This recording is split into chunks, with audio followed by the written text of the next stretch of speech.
Bonjour à tous, très chers fans de catch, ici Kozak et aujourd'hui nous parlons de la carte de WWE Backlash qui aura lieu ce week-end. Ce pay-per-view secondaire qui a une carte plutôt alléchante pour un pay-per-view secondaire.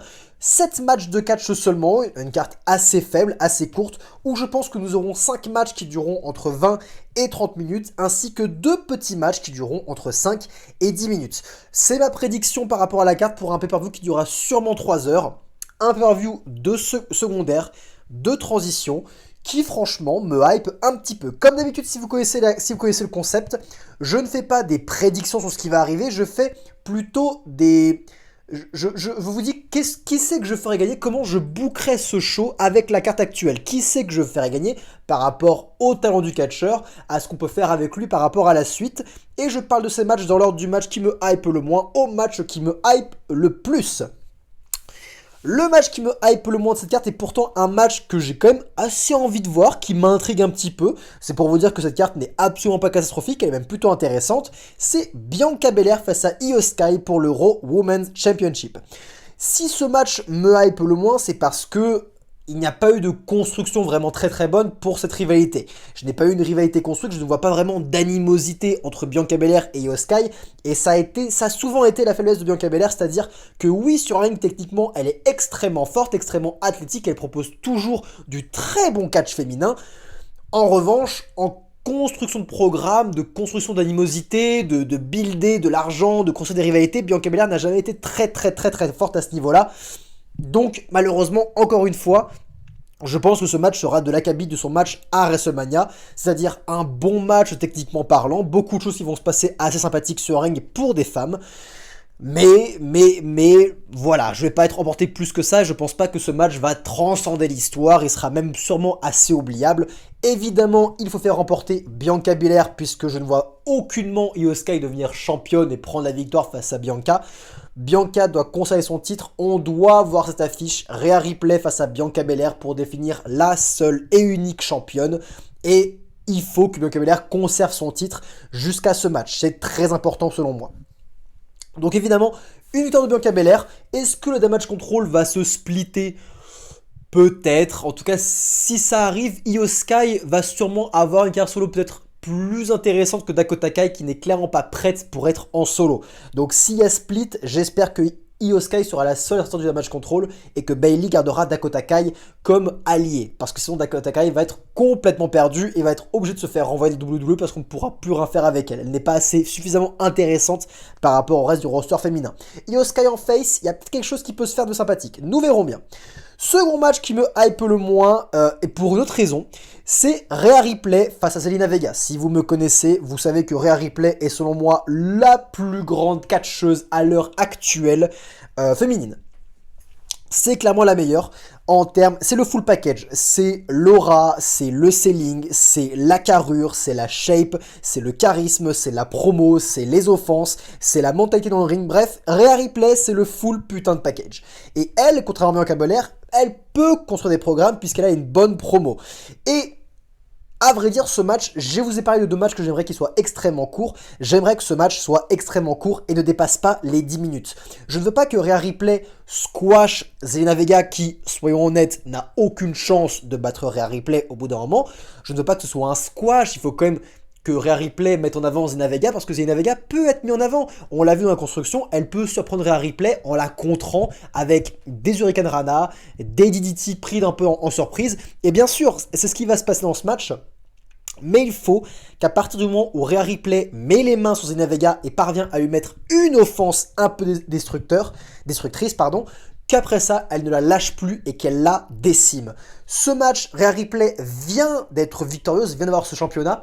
Il faut montrer la dangerosité de Rhea qui clairement a le physique pour montrer qu'elle est dangereuse. Et Zelina Vega est une parfaite opponente par rapport à... une parfaite adversaire, pour cela. Des petites offenses de Zelina Vega en début de match pour se prendre Rhea, qui va encore une fois montrer son selling, qui est toujours hyper agréable à regarder. Puis Rhea décime Zelina pour conserver son titre. Je verrai Rhea avoir un règne très dominant jusqu'à ce qu'elle touche, jusqu'à WrestleMania où on aurait ce match Bianca face à Rhea, qui serait énorme. Je veux dire, c'est le match que tout le monde veut voir. C'est clairement le match féminin que tout le monde veut voir, c'est celui-là. Donc oui, Rhea Ripley décide Zelina Vega pour commencer son règne de domination totale. Second match, enfin le troisième match qui me hype le moins, et pourtant j'ai quand même assez hâte de le voir, c'est Damian Priest face à Bad Bunny. Alors, avant que je parle de ce match, il faut savoir que les plans ont changé par rapport à ce match. En effet, à la base, Bad Bunny devait faire équipe avec Rey Mysterio pour affronter Damian Priest et Dominic Mysterio. Et dans les plans originaux, la victoire aurait été pour Bad Bunny, pour les Faces, avec un tombé sur Dominic Mysterio. Et la WWE a jugé que Bad Bunny était suffisamment prêt, cette star, ce mec qui n'est pas un catcheur, qui est un rappeur, il était suffisamment prêt pour avoir son match solo en pay-per-view. Nous verrons bien. Avant que je fasse mon pronostic, c'est très risqué de la part de la WWE. Je pense quand même qu'ils savent ce qu'ils font, mais on peut avoir une petite crainte parce qu'une star dans un match en équipe et une star en solo, ce n'est pas du tout pareil. Et certes, on a eu de superbes résultats avec Logan Paul, qui, pareil, a commencé en tag team pour finir en solo, mais il faut savoir que Logan Paul, c'est un athlète. C'est un athlète qui a une bonne shape. Et c'était aussi un boxeur. Bref, il a une vision du combat qui est logique. Bad Bunny est un rappeur. Et certes, il a montré de belles prouesses techniques dans le ring, mais il n'a pas forcément la psychologie qui va avec. Donc, Damian Priest va pouvoir servir de leader, c'est lui qui va donner la direction de ce match, et Damian Priest est suffisamment sage et suffisamment talentueux pour le faire, il n'y a pas de problème à ce niveau-là. Est-ce que Bad Bunny va pouvoir suivre ? Peut-être, puisqu'il s'agit d'un street fight, donc ils vont pas faire un match de catch purement technique, ils vont pouvoir gommer un peu plein de choses avec des coups de bâton, des coups de kendo, etc. Bon, ce sera un petit spectacle sympa avec une star. Je pense qu'ils vont faire un bon travail parce que la stipulation va pouvoir gommer les défauts techniques de Bad Bunny et Damian Priest va pouvoir prendre le lead et, je l'espère, prendre la victoire. Évidemment, Damian Priest est un catcheur établi, Bad Bunny est un guest, une star de rap. Le Judgment Day est plus important que la carrière de Bad Bunny au sein de la WWE. Évidemment que Damian Priest doit remporter la victoire en match solo. De plus, j'imagine que Rey Mysterio va intervenir, Dominic, etc. Va avoir beaucoup d'interférences pendant ce match, ça va être un vrai foutoir. Ça risque d'être assez jubilatoire si c'est bien booké. Nous verrons bien, ça risque d'être un petit spectacle sympathique. Je vais vous surprendre avec le match suivant. Parce que, maintenant, on se met d'accord, les matchs me hype. Mais en suivant, je place Sami Zayn, Kevin Owens et Matt Riddle face à la Bloodline. Et oui, on aurait pu penser que ce match était... Et ce match est, je pense, un des matchs qui hype le plus certains spectateurs. C'est possible parce que la Bloodline, c'est toujours une histoire qui enchante l'esprit des gens. Sami Zayn, Kevin Owens aussi, etc. Mais je vais vous avouer un truc, c'est que en ce mois d'avril, pendant tout ce mois d'avril et en ce début de mois de mai, je commence à être un petit peu fatigué de cette histoire avec la Bloodline, de cette rivalité entre Sami Zayn, Kevin Owens et la Bloodline. Je trouve qu'on l'a poncé, reponcé, on a atteint le point culminant à WrestleMania et un rematch à SmackDown qui servait plus de faire avancer les choses auprès de la tension entre Jey Uso, Solo Sikoa et Roman Reigns. Nous verrons ce qui se passe à SmackDown, il risque de se passer quelque chose en plus, mais il faut que cette histoire, que cette rivalité-là prenne fin. Et il faut que ce match serve de point final à cette rivalité avec Sami Zayn, Kevin Owens et la Bloodline. Pour que cela prenne fin, il faut évidemment que les Faces l'emportent. Les Faces doivent l'emporter pour marquer une fois pour toutes, une dernière fois, que eux dominent et que les Usos n'ont plus leur place au sein de la Bloodline pour que cette dernière puisse se diviser et redonner de l'intérêt à tout ça. Renforcer le côté terrifiant de Solo Sikoa, redynamiser aussi l'énergie des Usos et redynamiser aussi l'énergie de Roman Reigns qui en a besoin, qui depuis sa victoire ne fait plus rien puisqu'il n'y a plus de programme à faire et il faut qu'il soit toujours intéressant. Et pourquoi pas relancer un programme Jey Uso Roman Reigns. Je ne dirais pas non à ça, un programme de transition, de remplissage un petit peu en SummerSlam. Pourquoi pas. Il faut redynamiser tout ça. Donc évidemment, une victoire décisive de Sami Zayn, Kevin Owens et Matt Riddle pour mettre fin à cette histoire. Le quatrième match qui me hype le plus, le cinquième, excusez-moi, c'est Seth Rollins versus Omos. Et oui Et oui, vous pouvez être surpris par rapport à ça, mais je suis plutôt hypé par ce match. Pourquoi ? Parce que je suis persuadé, parce que comme il l'a dit pendant une promo, que Seth Rollins va faire sortir le meilleur d'Omos. Ce match doit être le second match qui va durer entre 5 et 10 minutes. Un match explosif, David contre Goliath. Un match qui ressemblait au match Brock Lesnar contre Seth Rollins. Un match où Omos va décimer la gueule de Seth. Seth va faire briller Omos comme pas possible. Avec une victoire finale de Seth Rollins parce que Omos ne doit pas battre les main eventers. Omos doit battre les mid-carders, mais ne jamais battre un main eventer. Il n'est pas prêt pour ça, il n'a pas le talent pour. Ce n'est pas Brock Lesnar, il ne peut pas se le permettre. Mais Seth Rollins va pouvoir faire briller Omos, montrer sa dangerosité pour que après Omos soit suffisamment établi et suffisamment brillé dans la défaite auprès des main eventers pour marquer sa domination auprès des mid-carders. Donc, victoire explosive de Seth Rollins dans un petit match attraction, rapide, court, efficace, intense, où la foule va chanter la musique de Seth Rollins, un petit stomp final, terminado.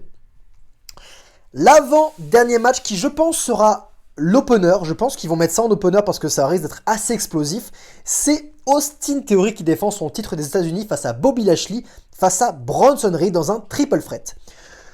Ce match va être assez brutal. Ça va exploser de partout. Bronson Reed et Bobby Lashley sont en rivalité et je pense que cette rivalité va continuer. Je pense aussi d'ailleurs que ce sont ces deux catcheurs qui, selon moi, ne peuvent pas encore prendre le titre parce que Austin Theory a un règne que je trouve très intéressant et Austin Theory continue de graver les échelons et continue de marquer sa domination et son importance sur le titre des États-Unis. Austin Theory doit conserver ce titre pour continuer ce règne de champion qui est hyper intéressant. Quant à Bobby Lashley et Bronson Reed, ce sont leur animosité, leur tension qui vont leur coûter la victoire, évidemment. Un triple threat qui s'annonce d'être hyper intéressant. La foule n'a que Bobby Lashley derrière lequel se ranger. Il agira en tant que face. Bronson Reed sera le gros monstre à combattre. Austin Theory va sûrement essayer de s'allier à Bronson Reed en vain. Il va se faire un peu décimer, ça va faire un peu rire la foule. Puis Austin Theory volera la victoire puisqu'il aura une bonne intelligence. Il est important selon moi que Austin Theory gagne ce match par malice et par intelligence et non par chance. On a trop souvent vu Austin Theory remporter les matchs par chance dans les triple threats ou dans les matchs à duo. Profiter par chance, quelqu'un de l'extérieur intervient, pète la gueule sur son adversaire et Austin Theory et Brock Lesnar foutent Austin Theory sur l'adversaire. C'est de la chance ça. Non, il faut qu'Austin Theory voit qu'il n'est pas capable de battre ces deux gars, qu'il profite de leur animosité pour prendre le bon moment propice pour remporter la victoire. Une victoire de heel par intelligence, par malice. Voilà, et là on peut continuer à élever Austin Theory, c'est très important. Et ce qui doit être selon moi le main event qui j'espère sera le main event, qui est le match qui me hype le plus, évidemment Cody Rhodes face à Brock Lesnar. Je ne suis pas d'accord avec le fait que Cody Rhodes ait perdu face à Roman Reigns à WrestleMania, je ne suis toujours pas d'accord avec ça. Mais si Cody Rhodes avait eu le titre, cette rivalité aurait quand même dû avoir lieu en l'état où elle a eu lieu. Parce que la construction a été très bonne. La construction, les promos de Cody Rhodes, la fourberie, la sournoiserie de Brock Lesnar, la violence de Brock Lesnar est toujours au top.